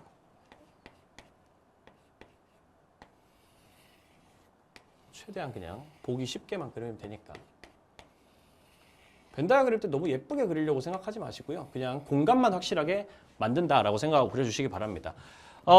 T년 같은 경우에는 첫 번째로 그릴 수가 있죠. A 수급자, B 수급자 이런 식으로 지금 나와 있는데 지금 A 수급자가 60%라고 되어 있으니까 그대로 적어줍시다. 그대로 사회보험 수급자 60%, B 수급자, 공공부조 수급자 35%, 그리고 B 수급자가 10%, 밖에다가 이렇게 10% 이렇게 딱 적어줄게요. 밖에 10%가 있으면은 우리가 이걸 가지고 확인할 수 있는 게 뭐야? 이 안에 있는 거, 이 합집합에 해당되는 수급자 비율은 90%다라는 거 바로 알아낼 수 있을 거고, 이 합집합이 90%가 되려면 계산 공식 어떻게 됩니까? A 더하고 B 더하고 교집합되면 90 이런 식으로 우리 합집합 공식이 그거잖아. 한 번 더하고 한 번 더하고 중복된 거 한 번 빼주고 이러면 90이 나와야 되잖아. 둘이 더하면 95니까 여기서 5를 빼줘야 90이 되겠네. 이런 식으로 잡을 수 있을 거고, A만 수급한 애들은 55%. 더해서 60% 나오게. 여기 35에서 5 빼줘가지고 B만 수급한 애들은 30% 이런 식으로 쭉쭉쭉 잡을 수가 있겠어요. 그렇게 하고 나서 아래쪽 봅시다. 시기에 따른 A, B 수급자 비율 차이라고 돼 있는데, 비율 차이의 의미가 아래쪽에 뭐라고 돼 있냐면 해당 연도의 수급자 비율 빼기 30년 전의 수급자 비율 돼 있단 말이야. 예를 들면 T 플러스 30년에 어떤 비율이 있다고 치면은 뭐 A 수급자가 있다고 치면은 A 수급자에서 요거 60 빼면은 0 나왔다고. T 플러스 30년 같은 경우는 A 수급자에서 30년 전 거 빼면 0 나왔으면은 그럼 여기도 똑같이 60%여야 되겠죠. 이런 식으로 바로 잡을 수가 있죠. 60에서 60 빼야 0 나온다. 이런 식으로 계산하라고. T 플러스 60년 같은 경우에는 여기로 가가지고 A 수급자, 여기 얼마인지 모르겠지만 여기서 60을 빼면은 마이너스 10 나왔다 이렇게 되기 때문에 이게 50이어야 되겠지. 50이어야 50에서 60 빼면은 마이너스 10 나왔다. 이런 식으로 계산할 수 있으니까 이렇게 하나씩 계산할 수 있어요. B 수급자와 똑같이 T 플러스 30년에 B 수급자에서 35를 빼면은 15가 남는데, 그럼 B 수급자가 50%가 돼야 50에서 35 빼면 15 남게 해줄 수가 있겠죠. T 플러스 60년은 차이가 0이었으니까 그대로 있다고 보면 되겠습니다. 50이 그대로 가는 거죠. 이런 식으로 계산하면 되고, 그렇게 정해주고 나서 아래쪽에 보면 여기 있단 말이야. 비수급자의 비율은 모든 시기에 동일하다. 읽다 보면 있죠, 그렇죠? 비수급자 비율 여기 10%라 그랬는데 여기도 10%고 여기도 10%고 그럼 여기도 합집합이 90%고 여기도 합집합이 90%고 이런 식으로 얘기를 하고 있는 거죠. 그렇게 되면은 합집합이 90이라는 가정이 똑같아지니까 60, 50 더한 다음에 교집합 빼면 90 나오게 해주면 되는 거죠. 둘이 더하면 110, 여기 20 들어가야지 빼서 90 나오겠고, 둘이 더하면 100, 여기서 10 빼줘야지 90 나오겠네요. 그럼 나머지 A에만 해당되는 애들, B에만 해당되는 애들도 금방 빼주는 방식으로 다 구할 수가 있습니다. 이렇게 다 구하고 나서 찐막 T년 대비 T 플러스 30년과 T 플러스 30년 대비 T 플러스 60년의 각국의 전체 인구는 각각 10%씩 감소했다.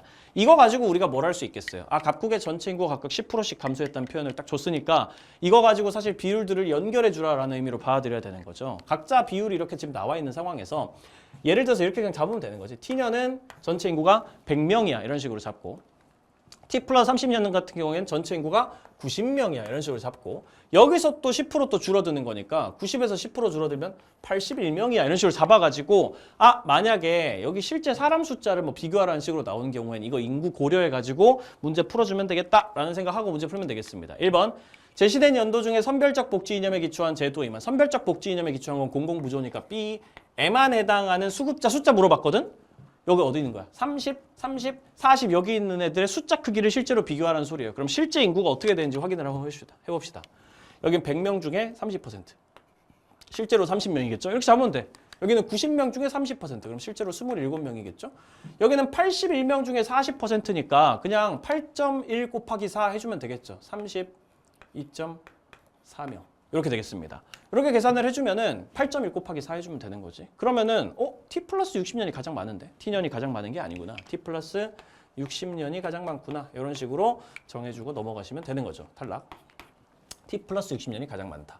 이번 T년의 상호부조의 원리가 적용되는 제도. 상호부조의 원리가 적용되는 건 A거든. 사회보험. 에만 해당하는 수급자 숫자는 이 연도 안에서 A와 B의 중복 수급자 수의 5배이다. 하면 되죠. T년에 A 제도에만 해당되는 거 55야. 그리고 A, B의 중복 수급자 같은 경우는 5%야. 그러면 11배지, 11배 차이가. A에만 해당하는 수급자 비율이 55%. 그냥 중복 수급자 비율이 5%니까 얘랑 얘 비교하면 11배 차이가 난단 말이야. 5배가 아니라 11배 차이. 11배 차이로 잡아주는 게 맞고. 3번 T 플러스 30년에 A와 B의 중복 수급자 수는 20%. T 플러스 30년 인구 전체 중에서 20%. T년의 비수급자 수의 2배 이렇게 하니까 이거는 계산해야 되겠네. 다른 연도를 넘어가지고 비교를 하고 있으니까 계산해야죠. 여기는 T년의 비수급자 수 같은 경우에는 100명 중에 10%니까 실제로 10명일 거고요. T 플러스 30년의 중복수급자 90명 중에 20%니까 18명이겠네. 10분의 2 해주면은. 그러면은 이게 2배 차이가 나냐? 2배 차이는 안 나지, 그치? 10이랑 18이랑 2배 차이는 안 나니까.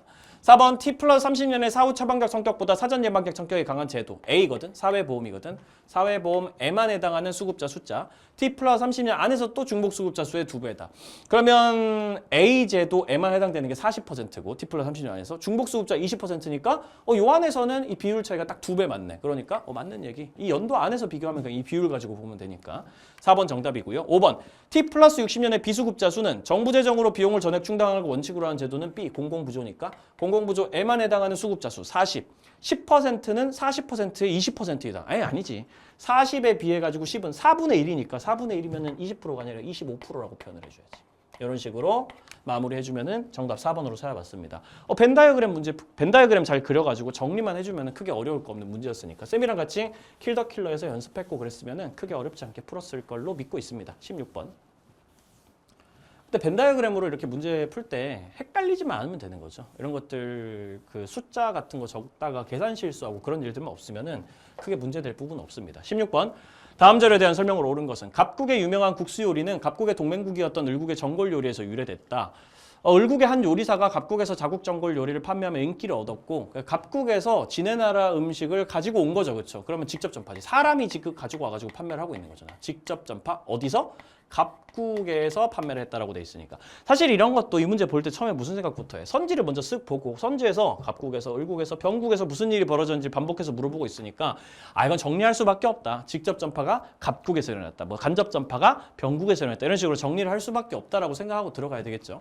이후 갑국의 식품회사가 을국 전골 요리에 면을 첨가한 국수 요리를 개발해서 유행하게 되었다라고 지금 돼 있는데 지금 갑국의 을국 전골 요리가 넘어온 상황에서 면을 첨가한 국수 요리를 개발해서 유행하게 된 거잖아.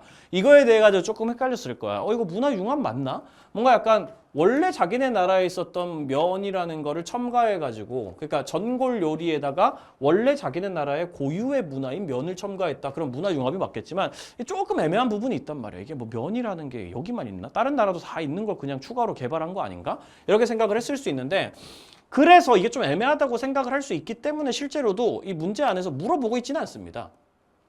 갑국에서 굳이 따지면 문화융합이 일어났냐 없냐가 약간 논란이 될 수 있는데 갑국에서 문화융합이 있었는지 아닌지를 안 물어본단 말이에요. 실제로 문제에 내신 분도 좀 애매하다고 생각한 거야. 쌤은 개인적으로 이 정도면 문화융합이라고 생각해도 된다고 생각해.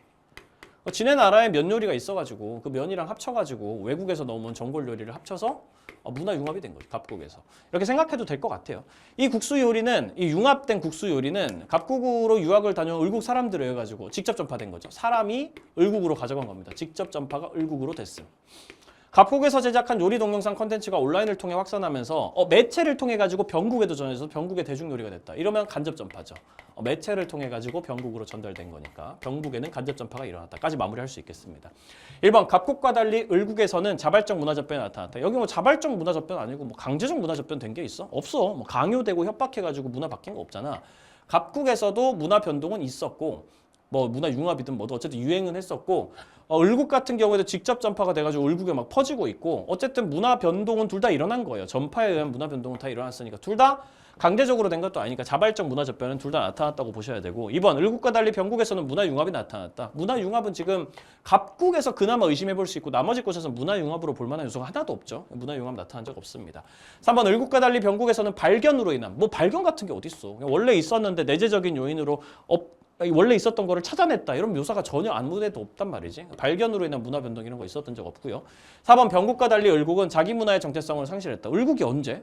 을국이 언제 자기 문화의 정체성을 상실한 적이 있어? 지금 을국에 직접 전파가 돼가지고 국수 요리가 퍼진 적은 있지만 그게 자기 문화 요소의 정체성을 상실했다는 얘기라고는 전혀 볼 수가 없죠. 자기 문화 정체성 상실한 건 문화 동화 이런 경우에나 되는 건데 국수 요리가 을국에 와가지고 원래 있었던 국수 요리 다 날려버린다 이러면 정체성을 상실한 게 될 수 있을지 몰라도 그런 맥락은 전혀 없기 때문에 탈락되는 선지.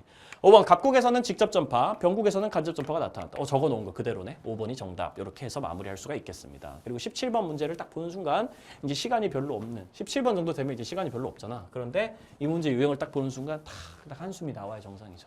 짜증나게 또 내놨네. 우리 아는 그 짜증나는 문제 유형이잖아. 생각을 하라고 논리적으로 생각을 해야 된다고. 자 갑니다. A, B와 달리 C는 일탈을 규정하는 객관적 기준이 없다 보는가. 일탈 이론 3개, 낙인 이론, 차결론, 머튼의 아노미, 뒤르켐의 아노미로만 빠져있죠. 일탈을 규정하는 객관적 기준이 없다고 보는 건 우리 다 알잖아요. 낙인 이론밖에 없다는 거. C가 낙인 이론이라고 생각하면 되고 A, C와 달리 B는 타인과의 상호작용을 통해 일탈 행동이 학습된다고 보는가 이러면 또 하나밖에 없지. 차결론만 학습에 대해서 얘기를 한단 말이야. 차결론이 되는 거고 B, C와 달리 A는 차별적 제재를 일탈 행동의 원인으로 보는가 A 같은 경우에는 차별적 제재를 원인으로 보면은 A가 낙인 이론이라고 생각을 해주시면 되겠죠. 원래 낙인 이론이 유일하게 차별적 제재 혹은 뭐 부정적 반응 이런 게 원인이라고 보기 때문에 A 낙인 이론이라고 딱 봐주시면 됩니다. 그러면은 딱 봐도 눈에 띄는 게 하나가 있어. 뭐가 눈에 띕니까? C가 낙인 이론이라고 주장하는 거랑 A가 낙인 이론이라고 주장하는 거랑 얘랑 얘 같은 경우에는 둘 다 맞을 수도 없고 둘 다 틀릴 수도 없단 말이야. 둘 다 틀릴 수는 있겠지. 얘도 틀리고 얘도 틀리게 되면은 B가 낙인 이론이다 이렇게 얘기할 수는 있는데 C도 낙인 이론이 정답이고 yes라고 했는데 정답이고 A도 낙인 이론이 yes라고 대답했는데 정답이고 이런 경우는 있을 수가 없어. 낙인 이론은 하나고 C에 들어가거나 A에 들어가거나 아니면 B에 들어가거나 하나일 테니까 얘도 맞고 얘도 맞는 그런 경우의 수는 없습니다. 그러면 여기 한번 보세요. 병 같은 경우에는 지금 첫 번째 질문에도 세 번째 질문에도 둘 다 yes라고 대답을 했단 말이야. 이렇게 대답을 해가지고 둘 다 맞을 수가 있겠냐고. C가 낙인 이론이라고 yes라고 대답했는데 C도 낙인 이론 맞네요. A가 낙인 이론이라고 yes라고 대답하는데 A도 낙인 이론 맞네요. 그런 경우의 수는 불가능하잖아. 다시 말하면 이 yes 둘 중에 하나는 반드시 틀려야 된다고. 둘 중에 하나가 틀리든지 둘 다 틀리든지 그런 것도 가능하다. 이렇게 생각을 해줘야 된다는 거지. 그거 일단 가정으로 깔고 가셔야 됩니다. 확실한 거는 여기서 틀린 게 나온다는 거예요. 얘 둘 중에 하나에서 틀린 게 나온다는 거. 근데 둘 다 틀릴 수는 없잖아. 아시다시피. 둘 다 틀리면 이거 3점이 아니게 돼버리니까. 3점이 되려면 하나만 틀려야 되니까. 그럼 이 중에 하나만 틀렸겠네 라고 생각을 해야 되고 이 중에 하나만 틀렸다면은 얘는 맞고 얘도 무조건 맞을 수밖에 없겠죠. 이 중에 하나는 틀린 게 나온다면은 여기서 1점의 감점이 발생하니까 나머지는 맞을 수밖에 없습니다. 하나만 틀리고 나머지는 다 맞고 들어가야 되는 거죠. 그럼 여기 yes가 답이라는 게 나왔잖아. 그러면 똑같은 질문에 대해 가지고 yes라고 답했으면 같이 맞출 거고 아니오로 대답했으면 틀리겠지. 요거는 뭔지 모르는 상황에서 여기 지금 x가 지금 하나 나온 상황이잖아. 을 답변에서 x가 하나 나와버렸어. 그럼 나머지 다 맞겠지. 여기 지금 3점 나와야 되니까 하나만 틀렸으면은 나머지 다 맞아야 될 거 아니에요. 그럼 나머지 답이 나와버렸으니까 끝났죠. yes가 답입니다. 첫 번째 질문. 아니오는 답이 아니고요. 아니오가 답입니다. 아니오가 답이고 yes는 답이 아니고요. 여기는 이제 2점이 나와야 되니까 이미 두 개 다 맞았으니까 아니오라고 대답하면 틀려야 된다. 그러면은 여기 나머지 맞으려면은 뭐가 답변이 돼야 되냐? 얘가 맞는 답변이 돼야 되겠다. 같은 질문에 대해서 아니오로 대답해서 틀렸으면 얘가 답일 것이다. 이런 식으로 마무리를 해주면은 정답 나온다고 볼 수 있겠죠. A, B, C를 바로 구할 수가 있습니다. A, B, C를. C가 낙인 이론인가? yes가 답이니까 C가 낙인 이론 맞고요. B가 차결론인가? yes라고 해서 답이니까 B가 낙인 이론 B가 차결론이 맞고요. 그러면 A가 남은 게 하나가 머튼의 아노미 이론이 되겠네. 뭐아가 되는 거 마무리할 수 있겠습니다. 머튼의 아노미 이론과 달리 낙인 이론은 거시적 관점이다. 아니 머튼의 아노미 이론이 기능론이랑 관련이 있고 그게 거시적 관점이고 낙인 이론은 상상론이랑 관련이 있기 때문에 미시적 관점 쪽이야. 2번 차결론과 달리 머튼의 아노미 이론은 일탈자가 부정적 자아를 내면화하는 과정. 이거는 낙인 이론이 다루는 내용이기 때문에 전혀 B도 아니고 A도 아니고 C에만 해당되는 내용이라고 생각해 주시면 되겠습니다. 부정적 자아 정체성의 내면화. 이건 무조건 낙인 이론이라고 결론 지어야 되고 3번 낙인 이론과 달리 차결론은 최초의 일탈보다 일탈 행동을 반복하는 현상에 주목한다. 이거 낙인 이론 오히려. 낙인 이론은 최초의 1차 일탈의 원인은 잘 다루지 않고요. 이 1차 일탈로 시작해가지고 부정적 반응이나 차별적 제재 때문에 2차 일탈로 이어지는 반복되는 과정을 주목하는 게 낙인 이론이라서 탈락. 4번 BC와 달리 차결론 낙인 이론과 달리 머튼의 아노미 이론은 문화적 목표와 제도화된 수단 간의 애들이 목적과 수단의 괴리. 이거 머튼의 아노미 이론이 맨날 주장하는 거기 때문에 4번 정답이고 5번 기억 니은은 모두 예이고 맞아. 기억 니은은 모두 예이고 가에는 뭐가 들어가야 돼? 예라고 해가지고 맞는 답변이 됐기 때문에 가에는 맞는 내용이 들어가야 된단 말이야. A, B와 달리 C는 낙인 이론은 정상 집단과의 교류.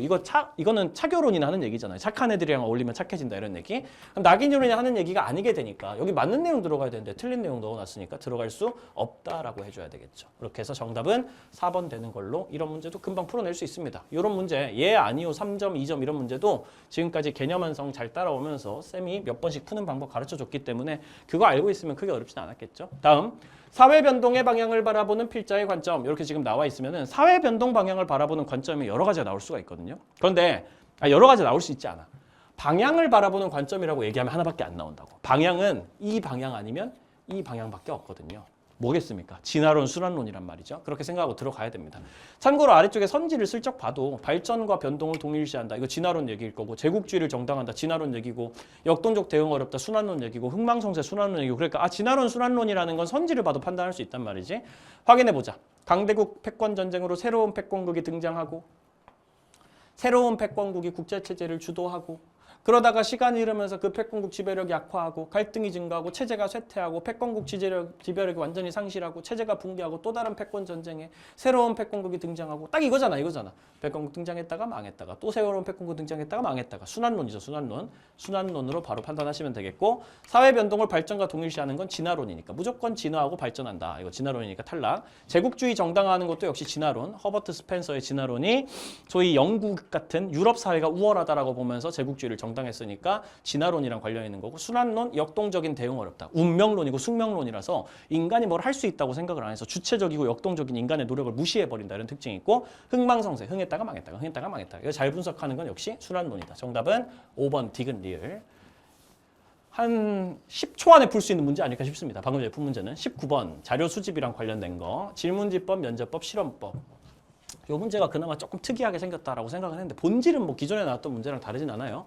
질문지, 면접법, 실험법 이렇게 있고 정답을 외쳐주세요. 알면 이렇게 했죠. 이것은 주로 양적 연구에 사용됩니다. 지금 여기 있는 것들 중에서 양적 연구에 사용될 수 있는 게 지금 질문지, 실험법 두 개란 말이야. 면접법은 아니고. 학생이 정답 해버려. 정답 A입니다. A는 오히려 질적 연구에서 사용된 겁니다. 틀렸죠? 학생이 틀렸어요. 교사가 선생님은 틀리지 않기 때문에 선생님 말을 딱 보면 되는데 아니야 A는 오히려 질적 연구야. 그러면은 여기 면접법밖에 없죠. 그럼 A가 면접법으로 바로 확실시 되는 거고 힌트 2 이것은 연구 대상자와의 언어적 상호작용이 필수적이다. 언어적 상호작용이 필수적인 건 질문지법이랑 면접법이거든. 정답도 했어. B입니다. 이것과 달리 B는 언어적 상호작용이 필수적이진 않아요. 얘는 말하는 것마다 다 틀리고 있어. 무슨 자신감인지 모르겠는데 말해서 틀리고 다 말한 다음에 마지막에 C라고 하니까 교사가 좀 짜증나가지고 단답하는 거 보이죠. 막 웃지 않고 네 정답입니다. 이런 느낌으로 얘기를 하는 거. 학생이 지금 멍청해. 그래서 이것도 틀리고 이것도 틀리고 해가지고 교사 얘기만 보면 되는 거란 말이야. 이것과 달리 B는 연구 대상자와의 언어적 상호작용이 필수적이지 않아. 여기서 연구 대상자의 언어적 상호작용 필수적이지 않은 거 하나밖에 없거든. 질문지 면접법 빼고 실험법인 거죠.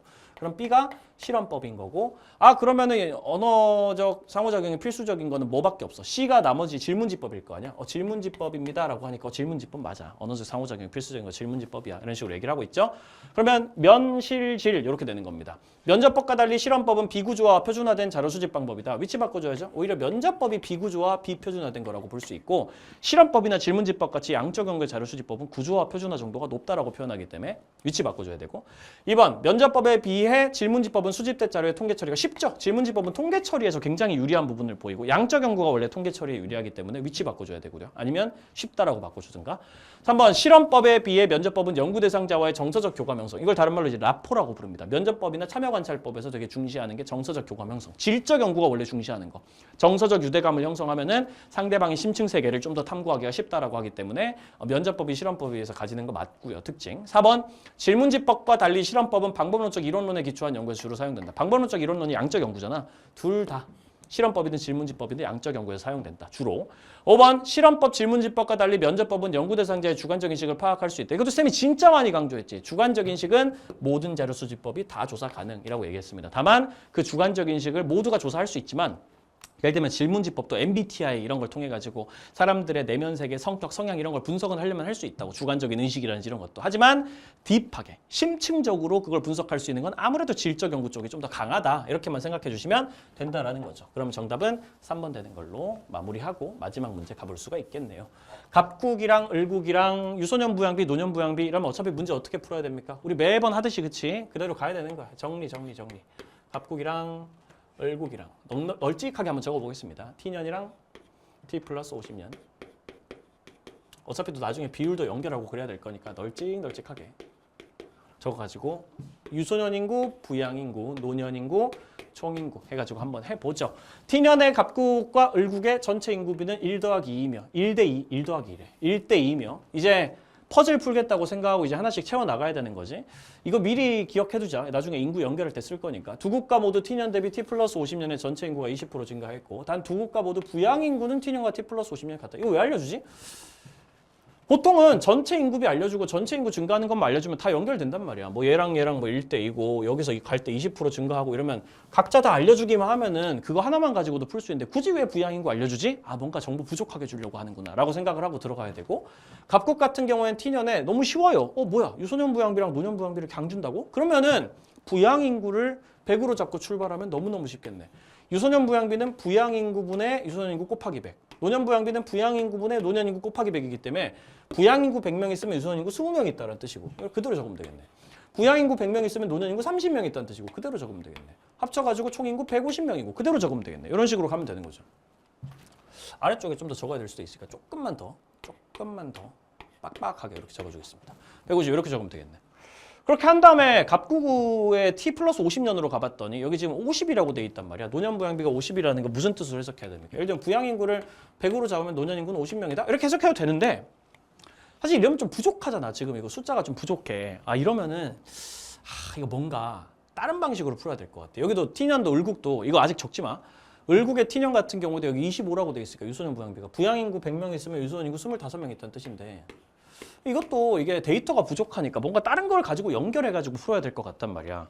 그때 100이나 25로 이렇게 미리 연결해 놓은 게 나중에 좀 방해가 될 수도 있거든요. 숫자를 이렇게 고정해 두면은. 그러니까 이건 그냥 비율로만 살짝 바꿔가지고 우리가 기억만 하고 있죠. 이렇게 100대 50이라는 건 결국 비율이 몇 대 몇이라는 소리야. 2대 1이라는 소리잖아. 여기도 100대 25라는 소리는 비율이 몇 대 몇이라는 소리야. 자기들끼리 4대 1이라는 소리잖아. 이것만 기억해두고 일단 할 수 있는 걸 가지고 한번 해보자고. 자, 을국 같은 경우에 다 미리 적을 수 있겠네요. 유소년 부양비, 부양인구를 100으로 잡으면은 유소년 부양비가 20이니까 유소년 인구 20이고 노년 인구는 60이고 이런 식으로 적어두면 되겠네. 그럼 다 합쳐가지고 180 이런 식으로 잡아주면 될 것 같고. 자, 그러면 이제 여기 있는 걸 가지고는 다 해놨단 말이야. 데이터 정리를. 그 다음에 이제 여기 위에 있는 거 가지고 인구를 연결해야 되겠죠. 그거 한번 바로 해봅시다. 한번 바로 해봅시다. T년의 갑국과 을국의 전체 인구비는 1대2라 그랬어요. T년에 갑국과 을국의 전체 인구비가 1대1에 갑국이 1이면 을국은 2래. 그러면 을국 같은 경우는 총 인구가 몇 명이 되는 겁니까? 실제로는 300명이 되는 거다. 이런 식으로 잡아줘야 되겠죠? 연결 바로 됩니다. 300명이 되는 걸 일단 쳐보자고. 그렇게 치고 두 국가 모두 T년 대비 T 플러스 50년의 전체 인구가 20% 증가했다고 돼 있어요. 갑국에서도 20% 증가했어. 10분의 2가 증가하면 150명에서 몇 명 되죠? 180명 됩니다. 180명. 180명 되고요. 그리고 을국에서도 20% 증가하면 몇 명 되죠? 300명에서 20% 증가하면 10분의 2 증가하면 360명 되겠습니다. 360명. 근데 이거 180명이라고 기존에 잡아놓은 거에서 딱 2배야, 그치? 그럼 이거 360명이라고 잡으면은 여기서 곱하기 2배 된 거니까 나머지도 다 곱하기 2배만 해주면은 여기 있는 비율 그대로 유지되죠? 240. 이렇게 해주면은 이것도 바로 연결. 이런 식으로 해가지고 다 연결 지어줄 수가 있습니다. 일단은 다 연결했어요. 그리고 찐막 뭐만 있지? 두 국가 모두 부양인구는 T년과 T 플러스 50년이 같다. 갑국에서도 부양인구가 여기랑 여기랑 같대. 여기 100명 있으면 여기도 그대로 몇 명이다? 100명이다 라고 지금 얘기를 해주고 있는 거죠. 그러면 2대 1이니까 여기가 100명이면은 2대 1이니까 여기는 50명이겠죠? 이런 식으로 바로 잡아줄 수가 있죠. 여기 150명 되면 나머지 몇 명 들어가야 돼요? 여기 30명 들어가야 되고 뭐 이런 식인 거죠. 그리고 여기도 부양인구가 T 플러스 50년이랑 T년이랑 같대잖아. 뭐랑 비교해야 돼? 얘랑 비교해야지, 빨강 글씨로. 얘랑 실제로 부양인구 숫자가 같다는 거 아니야. 그럼 여기 200명이 되겠죠. 그리고 원래 4대 1 기억하세요. 여기가 200명이 되면은 그대로 숫자 똑같이 맞춰주면은 4대 1이 관계였으니까 여기는 50명이 되겠죠. 합쳐서 250명이니까 나머지 노년 인구도 50명 돼야지 합쳐서 300명이 나오겠죠. 그러면 전부 연결된 숫자가 깔끔하게 탄생을 한 겁니다. 그렇게 해놓고 문제 들어가면 되는 거죠. 기억 풀어봅시다. 유소년 부양비가 갑국의 T 플러스 50년에서 얼마인가? 부양인구분의 유소년 인구 곱하기 100한 게 유소년 부양비니까 100분의 30 곱하기 100 하면 그냥 30 나오는 거지 뭐 30. 을국의 T년에서 노년 부양비 얼마인가? 200분의 50 곱하기 100 하면 100분의 25 곱하기 100이 되는 거거든? 그러면 25겠지 뭐. 그러면 25랑 30이랑 위치가 바뀌어야지 맞는 선지가 되겠죠. 이번 T년의 갑국과 을국은 모두 초고령 사회에 해당된다. 초고령 사회는 별거 없거든. 쌤이 이거 외우더라 그랬지. 앞에서 도표통계 문제 풀면서. 아래에 적혀있기도 합니다만 전체 인구 중에 노인 인구가 20% 이상이어야 초고령 사회란 말이야. T년의 갑국 같은 경우에는 150분의 30이면은 이게 딱 10분의 2거든. 10분의 2. 10분의 2니까 20%니까 딱 초고령 사회인 거 맞아. 갑국은. 20% 이상이면 초고령 사회라서. T년의 을국 같은 경우는 어떻게 되냐면 300명 중에 20%가 되려면 60명이 돼야 되거든요. 근데 노인 인구가 50명밖에 안 되잖아. 그럼 20% 미만이지? 그러면 이건 초고령 사회는 아니라는 거지. 3번 T 플러스 50년의 갑국 전체 인구에서 유소년 인구가 차지하는 비율은 15%이다. T 플러스 50년의 갑국 전체 인구에서 유소년 인구가 차지하는 비율 15%이다?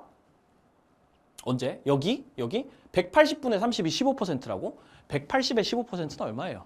180에 10% 하면은 18명이고 5% 하면은 10% 18명의 절반이니까 9명일 거 아니야. 그럼 15%면 27명이네. 30명이랑 아니죠. 15% 아니다.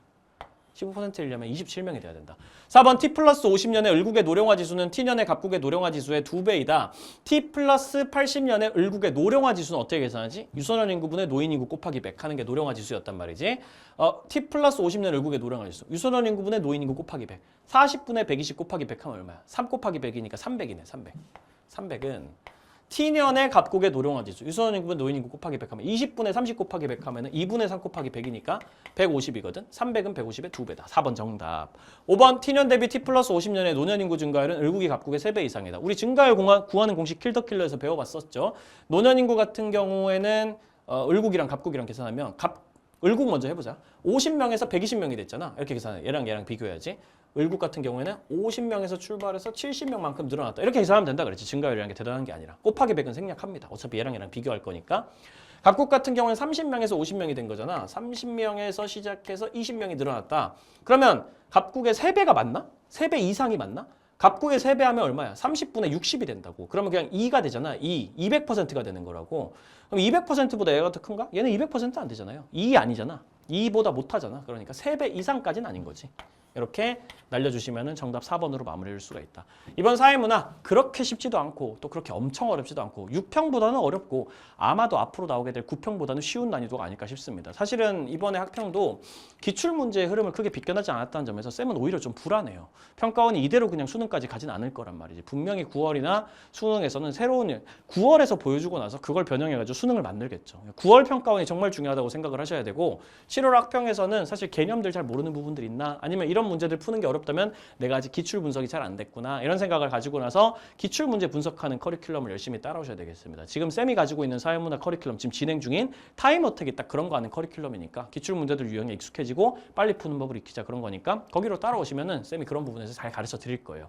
그렇게 7월 학평 분석 잘 해보시고 앞으로 이제 2개월만 지나면 또 9평 또 있으니까 그거 대비해 가지고 열심히 같이 한번 달려보자고 9월 평가원에서 좋은 점수 맞을 수 있도록 계획 잘 짜가지고 7월 학평 점수에 너무 연연하지 말고 일단 배웠다고 생각하고 좀 점수가 안 좋았더라도 이걸 통해서 내가 9월이나 수능에서 안 좋을 점수가 나올 수 있었던 거 액땜했다고 생각하시고 앞으로 2개월 동안 그리고 4개월 동안 준비해서 수능까지 한번 열심히 한번 가보도록 합시다. 쌤은 조만간 본 커리큘럼 영상에서 뵙도록 하겠습니다. 학평 보느라 너무너무 수고 많으셨습니다. 지금까지 이투스 현수쌤이었습니다.